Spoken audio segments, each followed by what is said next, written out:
सो hey guys, तो आज हम लोग कंप्लीट करने वाले हैं थर्मोडायनेमिक्स का लेक्चर 3 और उसके लिए हम पढ़ेंगे ये सब extensive versus intensive heat capacity, specific heat और उसके बाद सीपी वर्सेस सीवी। तो इस सब क्या होता है वो सब पढ़ेंगे। सो मैं हूं डॉक्टर वेंडम मेज, एक डीमन पर तुम लोग मुझे बुला सकते हो मिस्टर चार्मिंग। सो एक्सटेंसिव वर्सेस इंटेंसिव। अब एक्सटेंसिव क्या होता है, अब एनालॉजी समझो। तुम्हारे पास एक पिज्जा है, पिज्जा के मैंने 5 टुकड़े कर दिया। अब क्या हुआ, पिज्जा के 5 टुकड़े किए तो उसका मास, साइज, वो सब चीजें चेंज हुई। तो इसलिए change of mass, amount, size etcetera, तो वह एक्सटेंसिव मतलब बाहर की प्रॉपर्टीज। अब इंटेंसिव, अब एक काम करते हैं, उस पिज्जे के टुकड़े को मैं फ्रिज में डाल देता हूँ, तो क्या उसका साइज चेंज होगा या रिफ्रैक्टिव इंडेक्स चेंज होगा? नहीं ना। तो वो होगी इंटेंसिव प्रॉपर्टी कि सिर्फ अंदर की प्रॉपर्टी, बाहर की नहीं। तो इंडिपेंडेंट तो एक्सटेंसिव। तो ये सिंपल में तुम समझ लिए। अब heat capacity versus specific heat, इसका मतलब क्या होता है? तो हीट कैपेसिटी, अब हीट कैपेसिटी को हम किससे लिखते हैं? सी से, ठीक है। अब अगर हमने हीट कैपेसिटी को सी से लिखा है, इसका मतलब क्या है? अब ऐसे समझो, तुम्हारे पास 1000 लीटर का ड्रम है और एक तुम्हारे पास 250 ml की कॉफी मग है। 1000 लीटर का ड्रम या 250 ml का कॉफी मग। अब दोनों को तुम 1000 जूल्स दो तो क्या होगा? कौन पहले गर्म होगा? ऑफ कोर्स, ऑब्वियसली तुम्हारा कॉफी मग, और वो ड्रम के लिए वो 1000 जूल्स कम पड़ जाएंगे। अब उसको कितनी हीट चाहिए, उसी के लिए फॉर्मूला आता है Q equals to C delta T, ये रहा। लेकिन अब आता है स्पेसिफिक हीट कि 1 मोल को 1 डिग्री से बढ़ाने के लिए या 1 ग्राम के सब्सटेंस को, उसके लिए आता है मोलर कैपेसिटी हीट Cm या स्पेसिफिक हीट कैपेसिटी।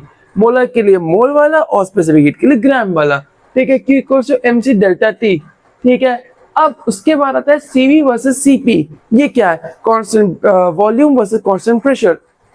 तो अब बात ये है कि अब इमेजिन करो, सबसे पहले तुम्हारे पास एक सिलेंडर है या फिर एक बॉक्स है, आयरन बॉक्स है। अब उसके अंदर गैस भरी है। अब उस गैस को, उसको तुम गर्म कर रहे हो, अब उस बॉक्स को, तो क्या होगा? वो एक्सपैंड नहीं हो पाएगा। गर्म तो होगा लेकिन एक्सपैंड नहीं हो पाएगा।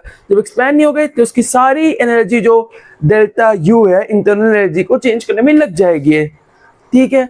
और इसी से हमें मिलता है तुम्हारा QV equals to delta U, ठीक है। लेकिन CP की जगह पे अब इमेजिन करो, तुम्हारे पास एक सिलेंडर है, उसके ऊपर पिस्टन लगा है।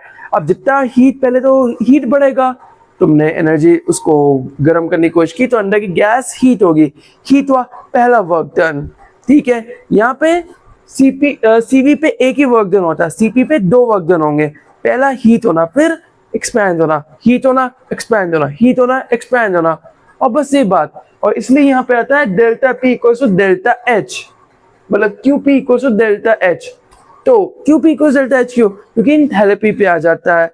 तो ये बात हुई। अब ये ध्यान रखना, CP हमेशा CV से बड़ा होता है, एकदम इंपॉर्टेंट बात है। कभी भी अगर कोई बोले कि CV बड़ा है, नहीं, CP बड़ा है, ना कि CV।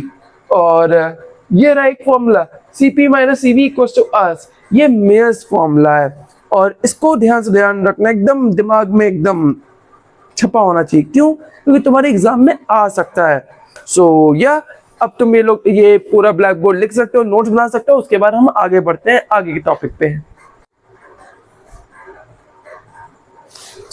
ये तो हो गया। अब ब्लैक बोर्ड को चेंज करते हैं। बाय द वे गाइस, हमारे अभी भी 105 सब्सक्राइबर्स है, सो प्लीज अभी सब्सक्राइब करो।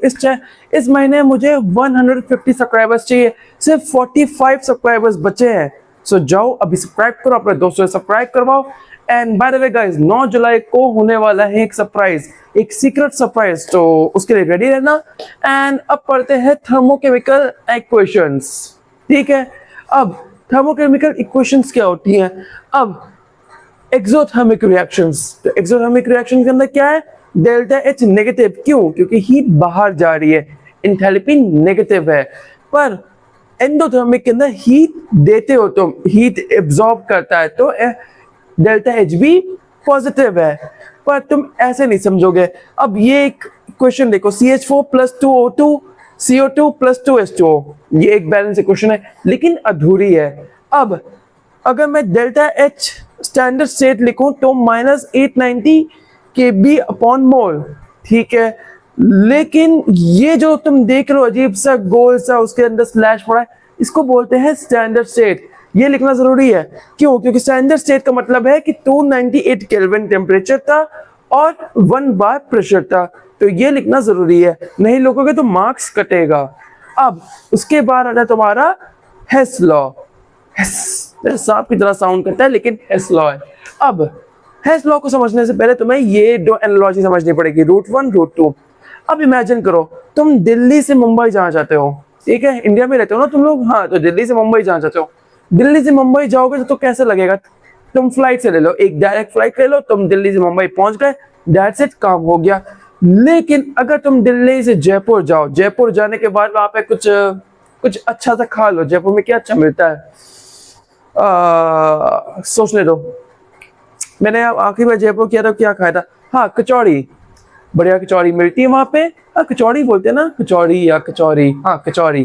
तो तुमने कचौड़ी खाई, उसके बाद रेस्ट किया, रेस्ट करने के बाद तुम उसके बाद मुंबई पहुंच गए, ठीक है। तो दोनों में तुम्हारा इनिशियल डेस्टिनेशन और फाइनल डेस्टिनेशन सेम रहा ना, चाहे तुम्हारा स्टेप अलग था, बस वही चीज कहती है हमारी हेस लॉ।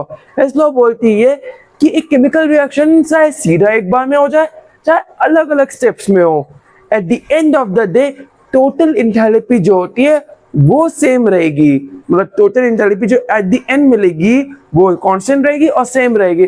वो ऐसे समझ लो, टोटल एंथैल्पी क्या है? Delta H1 plus delta H2 plus delta H3, और ऐसी कांस्टेंट मतलब लगा रहेगा। तुम सब टोटल जब कंप्लीट हो जाएगा तो at the end of the day जो रिजल्ट आएगा वो सेम रहेगा। अब तुम कचौड़ी चौड़ी खाने के बाद जाओगे या फिर प्लेन से जाओगे, प्लेन के अंदर खा के जाओगे, जो भी होगा at the end of the day answer same आएगा। और इसी से तुम्हारा ये हेस लॉ इस चैप्टर का टॉपिक खत्म होता है, ठीक है। न्यूमेरिकल्स मैं तुम लोग को नहीं करवाऊंगा, क्योंकि मैं इसलिए नहीं करवाने वाला क्योंकि तुम लोग देखते नहीं हो न्यूमेरिकल्स की वीडियो। तुम लोग अगर बोलोगे तो मैं न्यूमेरिकल्स की वीडियो बनाऊंगा ना। सो या दैट्स इट, आज के लिए बस इतना ही। होपफुली तुम लोग को वीडियो पसंद आई होगी। अगर पसंद आई होगी तो जाओ चैनल को सब्सक्राइब करो। क्या करो, फ्री है, चैनल को सब्सक्राइब करना बिल्कुल फ्री होता है, तो जाओ सब्सक्राइब करो। And yeah that's it, that's all for today. See you on the next video, till then take care and goodbye. And अब मैं चलता हूँ, और 9 जुलाई को सीक्रेट है, तो उसके लिए चैनल को उस दिन चेकआउट करना मत भूलना।